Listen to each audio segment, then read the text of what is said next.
Foi no dia que a gente estava no monte orando, que, bom, no tempo da pandemia não podia estar aberto a igreja, né? Então, era um monte, e o monte ficou muito cheio de irmão, né? E a gente, todos os dias praticamente, a gente estava no monte, passava o dia inteiro, ou a noite toda. Fiz muito propósito no monte, se colocar mais de 50 dias, direto, assim. Quer dizer, Todo dia. todo dia, todo dia. E foi no monte que eu não tinha esse negócio de receber unção e cair. Eu não tinha ainda isso aí. E tanto, eu acho que nessa entrega de busca, eu recebi uma unção no monte, assim, eu recebi e caí. Eu falei, meu Deus, Mas direto. Ou alguém orando. direto. Não, direto. Direto. Ninguém veio, ministrou, repartiu a unção em mim, nada. E aí, é, eu fui. Quando começou a voltar os cultos, né, aos poucos, né, começou a voltar os cultos, eu fui ministrar. Aí eu via, porque assim, desde quando eu estava na Deus Amor, quando eu ia ministrar, eu via sempre um anjo ficava do meu lado, no altar. E aquele anjo ficava do meu lado e eu ouvia a voz do Espírito Santo, ele me dizia assim, aqui tem uma pessoa, o Senhor me falava, olha, é uma mulher tal, tal, tal, tal, e me dava um nome, sabe? E aquele anjo sempre estava ali do meu lado. Né? Da Deus e Amor, no tempo da Deus e Amor, eu já tinha esses mistérios, né? E eu queria até dizer algo aqui, depois eu entro respondo sua Pode falar. pergunta. Pode falar. É que aconteceu assim algo, aconteceu duas coisas, muito interessante. Toda vez que eu pegava o ônibus, aonde eu sentava, não sentava ninguém do meu lado. Não sentava ninguém. Ou se eu sentasse aqui ninguém sentava, todo mundo passava direto, parece que não me via. E eu falei, Senhor, será que as pessoas desfazem de mim porque eu sou crente? Ainda mais a Deus é amor, né? Eu pensava, será que é por causa disso? E aí, olha só que tolice a minha. Aí, um dia eu falei, Senhor, eu quero saber, por que ninguém senta do meu lado? E aí eu peguei eu entrei no ônibus para ir para a sede regional para participar da ceia, né, pela manhã. E o ônibus podia estar lotado que fosse, ninguém sentava. E aí, quando eu desci do ônibus, o Senhor abriu minha visão. Eu vi um anjo do meu lado, aquele anjo enorme. E o Senhor falou para mim: ninguém senta do seu lado porque o anjo está do seu lado. E eu não permito ninguém sentar do seu lado. E eu comecei a falar em mistério no meio da rua. Comecei a falar em mistério. E aí, um dia, eu tive uma ministração dentro de uma comunidade. Eu fiz um propósito de. Que lá você faz campanhas, né? Então, eu fiz uma campanha lá de 3 dias, numa igreja dentro de uma comunidade, que para mim entrar e descer, chegar até a igreja, eu tinha que tirar os sapatos, senão eu caía. Uau. Não, da descida, ser muito Descida. inclinada. E nessa época eu tinha o meu filho, o Isaac, ele era bebê, então eu carregava o Isaac e a bolsa, né? E aí eu tirava o sapato, descia, mas eu nunca coloquei dificuldade nenhuma para estar indo fazer a obra. E nesse dia, a igreja era um barracão de madeira. Em cima, no altar, desse lado aqui onde ficava o pregador, a janela era só uma madeirite que eles empurravam. Essa era a janela. E não era um tamanho padrão, era maior. Não sei se era para entrar ventilação, não sei qual era o propósito. E, e naquele dia que eu estava ministrando, eu comecei a andar no altar. Então eu ia até a janela e voltava andando. E aí teve um momento que eu fui até a janela e voltei. Quando eu fui, que eu voltei, eu vi que o anjo me acompanhou. E quando eu parei, ele parou no meu lado direito. E nisso começou tiroteio para tudo que era lado. E todo mundo começou a correr, cair no chão e aquela coisa. E eu fiquei parada, eu fiquei sem reação. E eu só falava assim, irmãos, vamos orar, mas ninguém me ouvia. E aí, depois eu fiquei sabendo que do lado tinha estourado um cativeiro e tal, né, de um sequestro. Mas o que eu entendi? O anjo que estava ali do meu lado, ele estava me guardando e me livrando, porque eu poderia ter recebido uma bala perdida. que foi do lado, a gente não sabe. Mas senão o Senhor não teria me mostrado aquele anjo. Tá aguardando. Estava aguardando. Então, e aí depois que começou a voltar os cultos da pandemia, eu fui ministrar numa igreja e eu senti uma unção e eu desci, o Espírito Santo falou para mim, desce e coloca as mãos nas pessoas, eles vão receber o batismo, ser renovado e tal. E eu fui. A pastora que estava da igreja convidou uma irmã para louvar. E o Senhor falou, vai. Eu falei, Jesus, eu vou. E eu comecei a colocar a mão e as pessoas foram recebendo a unção. Uns caíam, outros ficavam tremendo, outros ficavam... Foi assim, foi na garra mesmo. E aí, depois de um tempo, eu conheci o apóstolo Cauê Linhares. E aí eu recebi, a primeira impartição que eu recebi foi do apóstolo Cauê Linhares. Você não sabe, não conhecia, você não entendia sobre não entendia impartição? Nada disso. Mas você acreditava? Do apostólico, nada. Aí, porque para os irmãos entenderem, ela veio lá do pentecostal, da Deus e Amor, mas hoje é a igreja apostólica, por isso que ela é apóstola. Foi através dessa contato com o Cauê, né? Foi, porque antes disso eu sabia assim, eu entendia eu ouvia a voz do Senhor, que ele me dava um comando e simplesmente eu obedecia. Sim. E quando você recebeu a primeira impartição, que você sentiu especificamente, ou que viu, ou que aumentou depois da impartição? Só tô vendo aqui o número que o Cauê fez. O Cauê Linhares participou num dia desse aqui, ele fez 2, né? Fez o número 11 e o número 66. Cauê Linhares é um homem de Deus. Se você quiser conhecer, você que não conhece, número 11 e o 66. Tanto que o programa que eu coloquei aqui, o número 66, eu coloquei o segredo da unção. Cauê Linhares, ele falava da unção. Ele gosta de falar da unção. Gosta, ele ama. Até aproveitando isso, que na sua igreja tem muitos pastores que vão ministrar unção, a transferência. Sim. Você fala o seu interesse da igreja e fala qual o culto desses ministros que já foi lá que foi mais impactante. Eu sei que todos é impactante, mas tem um que fala, olha, aquele dia foi demais. E fala o endereço para o pessoal que quiser ir lá de São Bernardo do Campo. Sim. Rua Modesto Salera, número 71, no Jardim Telma, São Bernardo do Campo. Olha, eu acho que o apóstolo Cauê Linhares foi o que mais marcou isso. Ele vai de novo lá ainda. Tem o apóstolo Ronald, né, do Rio de Janeiro, que já esteve lá. Mas o apóstolo Cauê Linhares foi o divisor de águas. Sim. Foi um divisor de águas, porque quando o Senhor começou a mudar o meu ministério para o apostólico, foi depois da pandemia. Mas primeiro eu recebi tudo Antes da pandemia era bem pentecostal. Era pentecostal. Mas sem uso e costume, mas bem pentecostal. Ou tinha uso e costume? Não, sem uso e costumes, não. Mas era bem pentecostal, era. Né? Aí o apostólico profético, então tem pouco tempo, né? Tem pouco tempo. De 2020 para cá, mais ou menos. Muito pouco tempo. E aí eu tive uma visão, o Senhor me deu uma visão que eu estava ministrando, eu estava arrumando a mesa da ceia, e dentro da igreja tinha um sol muito forte, e vinha um anjo todo vestido de branco, com um talit branco e azul, e ele vinha com os braços assim. E um braço tinha um cinto, um cinto branco, e no outro tinha um manto branco. E ele vinha até mim e falava assim, eu tenho pressa. Eu entendi que era o Senhor que estava mudando o ministério para apostólico. E aí eu fui e aí eu vendo as pregações, né, no YouTube e tal, eu vi um vídeo da apóstola Nilcélia. E aí eu comecei a seguir ela. Aí foi quando eu fui entendendo mais, tal, do Comando Águia. E aí eu vi que ela postou que ela estaria na igreja lá em Mogi, do apóstolo Alexandre. E aí tem um número, tal, perguntei para eles da inscrição e tal.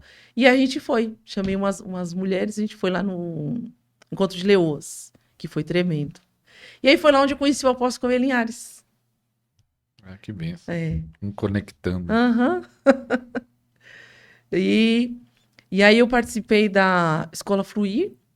Foi quando também aprendi muita coisa. Aprendi muito com o apóstolo. Esse dom profético ou de profecia que você tem é transferido? Ai. Ó, eu não costumo assim, Não, mas alguém que você orou e começou a profetizar, ou recebeu que não profetizava antes? não, Você lembra de alguém? não. Mas você acha que é transferido? Agora você me pegou. Ai. Não aconteceu isso ainda. Não aconteceu ainda. Não, eu conversando com um pastor, com um pastor, ele tem uma unção específica. Eu mandei um áudio para ele, ó. Você quer transferir essa unção aí? Ele falou, não, eu recebi de um jeito. Eu não quis falar do jeito que fez, mas ele teve que fazer um negócio para receber. Em outras palavras, outra pessoa não recebe. Mas aí Deus me deu um entendimento. É como se fosse uma capacidade que Deus dá para alguém. E como Deus entregou essa capacidade, eu creio que qualquer capacidade espiritual pode ser transferida. Claro que vai da pessoa, da busca, da fome, da sede, mas eu creio que a capacidade pode ser transferida. Sim. E é claro que a pessoa tem que estar fazendo parte dele, estar buscando. Claro, isso mesmo, verdade. E cura, aconteceu no seu ministério? Sim. Acontecia mesmo antes do apostólico, aumentou depois do apostólico. O que aumentou depois do apostólico? Cura, libertação, ou continuou do mesmo jeito na questão das curas e libertação? Não, aumentou a libertação e a cura. Aumentou. Já acho que umas mulheres que estão estéril, às vezes me pedem oração, e já tem 2 que já deu testemunho, já estão com um bebê já. Que benção. Que era estéril, não poderia gerar. Você que tem problema de esterilidade, coloca aí no final, a apóstola vai fazer a oração. Orar. Já levantou um paralítico? Não, paralítico não. Vai acontecer. Eu creio, é promessa. Promessa? É promessa. Quando você fez essa pergunta, eu vi isso. O Senhor já usou várias pessoas para dizer isso mesmo. Tá, confirmação. Ô, glória. Eu vi isso aí. Aleluia. Vai acontecer. Maravilha, Jesus. E qual é o segredo para andar no sobrenatural? Para a pessoa precisa fazer o quê? Eu acho que é manter a intimidade, a busca.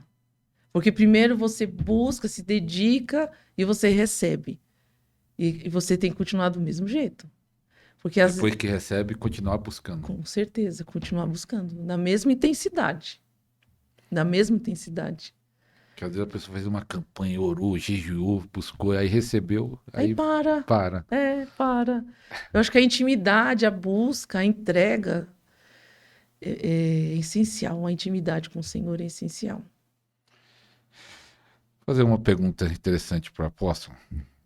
A apóstolo busca desde o 17, mas para valer, né? Deus. Sim. E é algumas perguntas que algumas pessoas... Quando eu fui pastor local, tinha uma irmã, eu lembro sempre dela que... Não é só ela que faz essa pergunta, mas eu lembro dela que quando acontecia problema com ela, falou, pastor, eu estou buscando.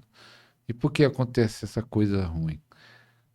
E aí eu explicava, mas acontece mesmo. Você buscando a Deus sempre, orando, jejuando. E com certeza, pela idade, né? A idade é nova ainda, mas vamos dizer assim, pelo tempo de busca, nós passamos por provações. Muitas. E aí eu quero que você responda isso. Por que o crente busca, aquele que está buscando, que tem uns que acham que não vai passar por provação, mas por que ele passa por provação, mesmo estando buscando muito a Deus, subindo um monte, orando, jejuando? Na sua opinião, por que ele passa por isso? Primeiro, acho que nós temos que analisar, né? Analisar. Porque às vezes tem pessoa que eu vejo que passa tanta aprovação que não é nem Deus que está aprovando, né? Tem pessoas que pegam a prova com a própria mão. Tem pessoas que tomam decisões sem consultar a Deus, casa com uma pessoa errada, muda de endereço que não era para mudar, e acaba vindo umas certas lutas, que às vezes não é provações, porque a pessoa ela sai do alinhamento, ela sai do propósito de Deus. Então a culpa é dela. Não é que a culpa é dela, eu tô dizendo que há casos, né? Cada caso é um caso, né? Então, assim, às vezes a pessoa vem conversar comigo, eu tô passando isso, por aquilo. Aí eu falo, então, peraí, vamos sentar e vamos voltar lá no passado, né? Me fala do início, o que aconteceu no início. Aí você vai analisar se realmente a pessoa está passando aquilo, se realmente é uma aprovação, ou se realmente ela saiu do centro da vontade de Deus, se ela tomou uma decisão que não era para tomar, e ela começa a sofrer as consequências. Né? Mas nós somos provados como o ouro é passado pelo fogo. Nós somos provados para sermos aprovados pelo Senhor. Mesmo buscando a Deus. Mesmo buscando, claro.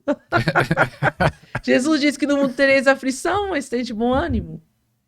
Né? Você pastoreando igreja, qual é o problema mais difícil? Que você acha mais complicado sendo pastor local, né? Você é apóstolo local, cuida de uma igreja local, né? Uhum. Qual que você acha que é mais difícil de lidar? Atualmente? Qualquer época. Eu acho que é mais difícil as pessoas... Eu não sei que sentido, assim, você está falando espiritualmente ou... A dificuldade do ministério. Alguém quer ser pastor, apóstolo, pastora, apóstola e vai cuidar de uma igreja. Qual é a dificuldade que ele vai enfrentar, essa pessoa? Qual é a dificuldade? Vamos dizer, tem várias dificuldades, mas a número 1 que você acha mais difícil? Olha, o que eu acho mais difícil não é nem a dificuldade, assim... Dificuldade nós temos, né? Mas saber se você ter certeza que o Senhor te chamou, que você está no local certo, o Senhor cuida de tudo, providencia tudo. Mas assim, o que eu acho mais difícil é as pessoas serem leais, as pessoas serem mais verdadeiras, as pessoas quererem ser mais constantes, né? Que as pessoas não são constantes, elas hoje em dia, hoje ela tá firme, hoje ela tá buscando, amanhã ela já tá desanimada, amanhã ela já tá entregando, amanhã ela já não quer mais. Então, o que eu vejo hoje na obra é que, antigamente, os obreiros, os pastores, eles passassem a prova que fosse, eles estavam ali firme, adorando o Senhor, fazendo a obra, sendo leal ao ministério, sendo leal ao pastor, ao chamado. E hoje em dia, você não vê mais isso. As pessoas desistem muito fácil. Não tem às vezes falta até certeza do chamado. Às vezes a pessoa não tem nem certeza, tá em dúvida, sabe? Aí fica naquele, vai, não vai, sabe aquela coisa que... E você não chama atenção, o cara já sai da igreja. Já sai da igreja. Antigamente não tinha, eu recebia cada bronca do meu pastor. Nossa! O meu pastor, ele tinha uma voz alta e falava no meio de todo mundo. Dava bronca no meio de todo mundo e era alto, todo mundo ouvia e tinha que aguentar. Tinha que aguentar. Eu só falar uma frase, eu falei pro meu pastor, falei assim, pastor, eu quero ser obreiro, novo convertido. Né? Aí ele bateu nas minhas costas e falou assim, você quer ser obreiro? Então você vai precisar aprender uma coisa. Eu falei, você tá disposto? Eu falei, tô. Ele falou, você vai ter que aprender a apanhar, porque o obreiro apanha muito. Tá disposto? Eu falei, tô. Eu não sabia o que eu tava fazendo, mas novo convertido, eu tô. Senão hoje falar, não. Se soubesse o que era tudo, né? Tudo que vai passar. É verdade, não é fácil. Não é fácil. Não. E qual foi outra experiência de arrebatamento? Você lembra de outras específicas? Sim, eu tive um... Você falou do inferno, não teve nenhuma que foi pro céu? Já tive um arrebatamento de ver água, de ver águas cristalinas, né? Eu já tive um arrebatamento, está escrito no livro de Salmos, que fala que o Senhor, se não me engano, o Salmo de Davi, que ele fala que o Senhor daria uma força para ele de um unicórnio. E eu tive uma visão que eu entrava era no paraíso, um lugar lindo, sabe? Assim, é inexplicável, né? Não tem nada aqui comparável com aquele lugar lindo. E tinha um rio, né? Um rio de águas cristalinas. E eu olhava assim, eu via aqueles unicórnios que eles corriam, todo unicórnio branco. E eles corriam. E e dentro daquela água cristalina saía um que era maior, mais bonito. Eu entendia que era o Senhor. E quando ele saía, os outros seguiam ele. Mas eu entendi que era o Senhor que estava me dando força, né? Depois eu procurei na Bíblia e achei que falava que o Senhor nos daria força como a força de um unicórnio. E, bom, mas aí você vai contar a visão para alguém que não crê.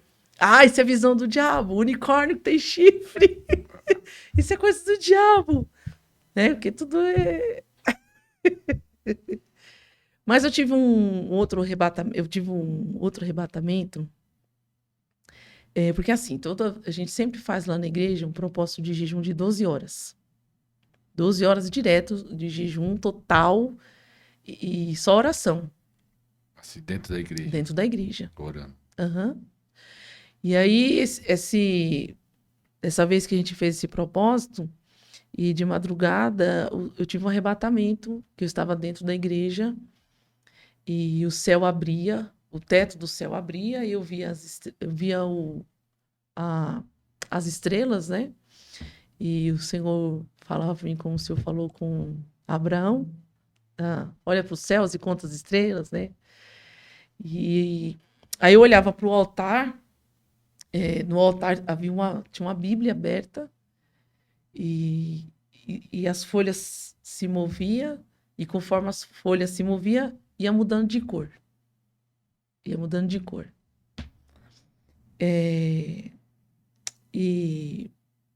aí o Senhor Jesus, ele falou umas coisas para mim sobre a igreja do Brasil. Que é? O que foi falado? A igreja do Brasil interessa.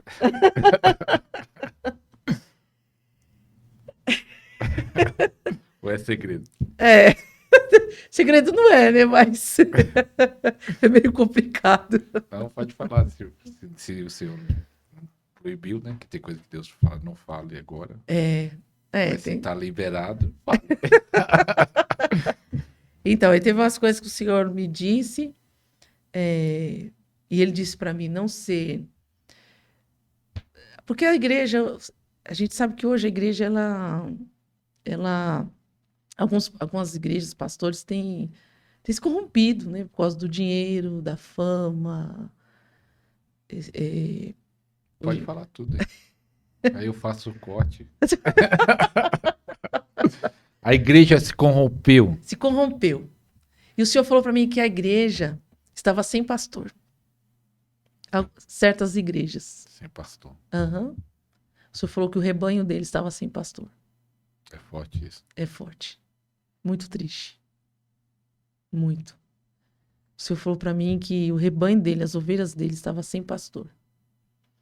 E aí o Senhor falou para mim, não ter ganância, não querer, tudo ao contrário do que está acontecendo. O Senhor começou a falar para mim. E aí o Senhor, ele mostrou para mim as costas dele, porque a gente não vê o rosto de Jesus, né? Mas o Senhor me mostrou para mim as costas dele quando ele foi crucificado na cruz. O Senhor mostrou para mim o sangue e as feridas, as chagas, né, as marcas. E o Senhor falou para mim que não era para mim julgar ninguém. Que não era para mim julgar. Que era somente para mim amar. Porque aquelas feridas, aquele sangue que o Senhor derramou por vidas, por amor. E que eu não deveria julgar ninguém. E ele me falou umas coisas. E A gente, às vezes as pessoas, eu vejo que as pessoas, elas são usadas pelo Senhor através de dons, né? Carrega os dons porque buscou, né? Mas o que o Senhor falava para mim é que a gente tem que ter amor, amar de verdade. Ter o amor de Cristo. E naquele dia eu senti o amor de Jesus. Então, quando a gente é envolvido com a glória, a gente sente o amor dele, ele nos refaz. Ele nos refaz. Você faz como? Ele nos. A gente. Toda aquela construção que a gente tinha, sabe? Às vezes de religiosidade, de achar que é melhor do que alguém, sabe? Isso tudo, tudo isso cai por terra. Tudo isso o Senhor nos molda por dentro, sabe? A gente muda completamente. Completamente. Ele curou também seu coração? Porque o amor dele cura. Né? Cura, com certeza. Você nessa época não precisava de cura. Coração. Precisava. Precisava, porque às vezes a gente está na frente da obra, a gente é ser humano. E a gente sofre muito. A gente sofre muita traição, a gente ajuda, a gente deixa de viver a nossa vida, né? E pessoas. Então, era um tempo que eu estava bastante ferida, que eu estava até mesmo querendo entregar o ministério. Então, foi um encontro que o Senhor teve comigo que foi para me curar mesmo. E eu senti o amor dele por mim e o amor pelas pessoas. Tremendo. Uhum.